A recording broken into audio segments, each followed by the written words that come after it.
When I was actually in my last year of high school and sitting in a physiotherapy clinic, I was talking about my university coaches to one of the patients, and I had mentioned that McMaster was one of my choices, and he had mentioned that Sue was a very good coach.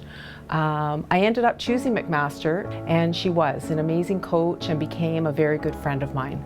The things that make Sue stand out as a coach are that, one, she has the physiological and technical knowledge across all events in track and field, and was exceptional in program and practice planning. And what I appreciate about Sue the most was that I could trust her and her judgment, and she was able to give me excellent advice throughout the years. Still to this day, Sue would be the first one that I would approach if I needed input on a coaching matter. Not only did Sue install confidence in her athletes, but she was very confident in the manner that she coached, and she gained the respect from her athletes and from her coaching colleagues, and I would say that that's probably her greatest ability as a coach. At one training camp in Florida, after our hotel room had been broken into, which obviously wasn't a funny story, but Sue came to the door, and I ended up greeting her with armed with a javelin in my hand, and she certainly didn't think that that was funny, but often talks about how I almost stabbed her with a javelin.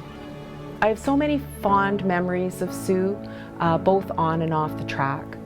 We shared winning one championship, which is always such a rare and memorable experience. And then once Sue and I began working together at York, it didn't take long before our days working in the office became discussions about just about everything. Since those days, I certainly have missed those moments and sharing those discussions. Under Sue's leadership, her teams won an incredible total of 24 OUA and CIS team medals in just 13 seasons, including 2 CIS championship titles in 1988 and 1990. Sue also coached several athletes onto national teams, including the FISU Games and the Commonwealth Games.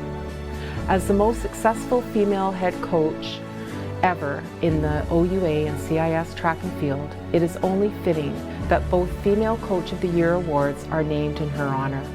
After Sue retired from being York's head track and field coach, she continued to teach and was a dedicated hockey mom to her sons Brendan and Jamie. A few years ago, Sue was hired as the high performance coordinator at Athletics Ontario. On a personal note, I was extremely pleased to have her back involved with the sport. Not only because the sport needs Sue, but because I could see her more regularly again. To the many athletes that you've coached, you've been more than a coach.